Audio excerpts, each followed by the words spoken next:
मुजफ्फरपुर में जिला कांग्रेस पार्टी के नेता मुकेश त्रिपाठी ने बिहार विधानसभा चुनाव को लेकर अपनी प्रतिक्रिया व्यक्त की। उन्होंने कहा कि कांग्रेस पार्टी इस बार जनता के असली मुद्दों बेरोजगारी, महंगाई और शिक्षा पर चुनाव लड़ेगी। त्रिपाठी ने कहा कि राज्य में जनता बदलाव चाहती और कांग्रेस संगठन पूरी मजबूती से मैदान में उतरेगा।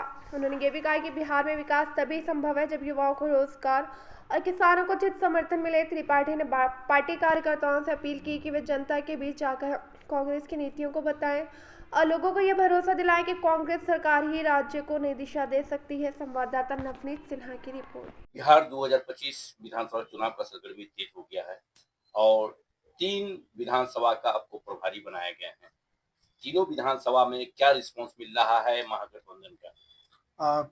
मैं कांग्रेस पार्टी से हूँ, मुकेश त्रिपाठी।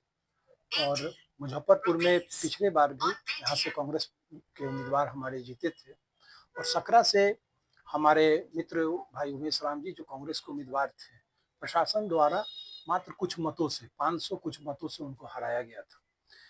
और कांटी में हमारे राजद के जो महागठबंधन के उम्मीदवार थे भाई इजराइल मंसूरी जी जीते थे 10,000 से ऊपर के मतों से। इस बार हमें सकरा में सहानुभूति मत मिल रहा है हमारे उम्मीदवार को, जो पिछले बार एक गरीब साथी हैं कांग्रेस के, उनको हराया गया था। विगत वो कई चुनाव से लड़ रहे हैं और इस बार उनको स्थानीय और वहाँ की सहानुभूति मत मिल रहा है। हम वहाँ से सकरा सीट जीत रहे हैं। मुजफ्फरपुर सीट तो हम पिछले बार भी जीते थे 6,500 से। इस बार मार्जिन कितना बढ़ेगा ये इस पर ये निर्भर है। कांटी में हम लड़ाई दे रहे हैं, जदयू के उम्मीदवार आए हैं कितने दल बदल के, उनको हम लोग लड़ाई दे रहे हैं और हम वो सीट जीतेंगे। कांटी में हम पिछले बार 10,000 कुछ मतों से जीते थे, इस बार भी हमें उम्मीद है कि हम उससे ज्यादा मत से जीतेंगे। कल मड़वन में आदरणीय तेजस्वी यादव जी की बड़ी शानदार सभा हुई और उन्होंने लोगों से आह्वान भी किया है, उसका रिस्पॉन्स है। सकरा में हमारे माननीय राहुल गांधी जी, तेजस्वी यादव जी, मुकेश सहनी जी, सभी नेता आए हैं। 2 तारीख को इमरान प्रताप गढ़ी भी आ रहे हैं।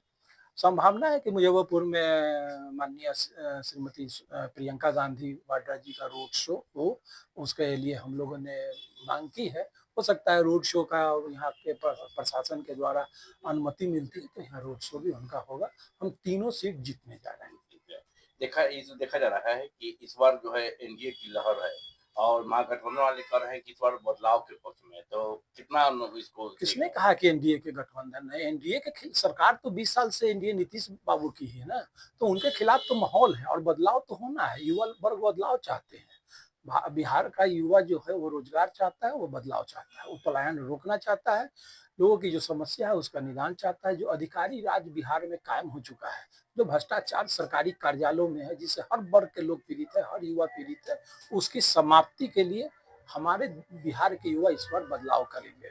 महिलाओं को मतलब कि जो है 10-10 हजार रुपया मिला है और 2 लाख देने की बात हो रही है और युवा पीढ़ी को भी नौकरी मिला है और नौकरी देने की बात हो रही है और मतलब पेंशन को बढ़ाया गया है, 1100 रुपया कर दिया गया।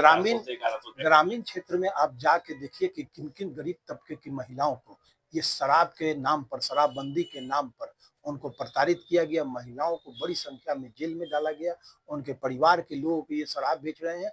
पुलिस अपनी विफलता छुपाने के लिए, सरकार अपनी शराबबंदी की विफलता छुपाने, जितने निर्दोष लोगों को जेल में बंद रखा, आप एक बार जेल का जाके भ्रमण कर ले और ग्रामीण क्षेत्रों में पूछे कि कितनी महिलाएं आज पीड़ित है। और ये 10,000 कोई उन्होंने मुफ्त थोड़े दिया है, उधार दिया है, कल होकर बैंक को वापस मांगेंगे अगर उनका रोजगार शुरू नहीं हुआ, क्योंकि रोजगार का कोई रोड मैप नहीं है इनके पास। अब क्या धंधा है, क्या है, उसका कोई प्रोजेक्ट नहीं है। सिर्फ 10,000 रुपया दे दिया गया है चुनावी घूस। मैं इसे चुनावी घूस कहता हूं और ये हमारी महिला जो हमारी माँ है, बहन है, वो सब समझ रही है और एक बहुत ही सीमित वर्ग में दिया गया है, सब लोग को मिला भी नहीं है और वो महिलाएं समझ रही है कि हमें वापस करना है। क्योंकि कोई प्रोजेक्ट नहीं है उद्योग धंधे का, इसलिए सब लोग जान रहे हैं कि कल होके हम लोग को परेशानी का सामना करना पड़ेगा, इसलिए इसका कोई असर नहीं पड़ेगा। हम तो उससे ज्यादा की अति घोषणा कर रहे हैं। महागठबंधन ने तो उससे ज्यादा की वादा किया है। 225 मतलब की जो है पार मतलब की कहा जा रहा है एनडीए की तरफ से। आप कितना मतलब की जो है महागठबंधन के लोग सर ये कोई अति नहीं है। पिछले बार 400 पार, 400 पार, 400 पार। और माननीय प्रधानमंत्री जी स्वयं बनारस में 8 राउंड तक पीछे चले हैं 400 पार के नारे के साथ। 8 राउंड के बाद तब वो आगे आगे बढ़े हैं और किसी तरह 1.5 लाख मत से जीते हैं। तो 400 पार और 225 या 160 पार वो करते रहे और सरकार तेजस्वी यादव जी बना रहे हैं। हाँ, अपनी बहुपूर्ण बहुमत के साथ तेजस्वी यादव जी सरकार बनाएंगे और डिप्टी सीएम मुकेश सहनी जी और फिर कांग्रेस के हमारे नेता होंगे। और महागठबंधन की तरफ से मुख्यमंत्री मतलब कि जो है तेजस्वी यादव बनेंगे, डिप्टी सीएम मुकेश सहनी बनेंगे, इसके लेके चर्चा मतलब कि चल रही है। अच्छा है ना, हम अति पिछड़ा को सम्मान दे रहे हैं।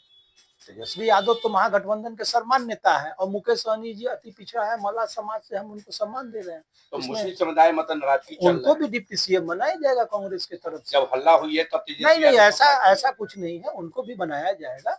चुनाव होगा, डिप्टी सीएम का चुनाव होगा, जो जीत के आएंगे उसमें से हमारे कोई मुस्लिम, हम तो कांग्रेस तो सम्मान देती है ना।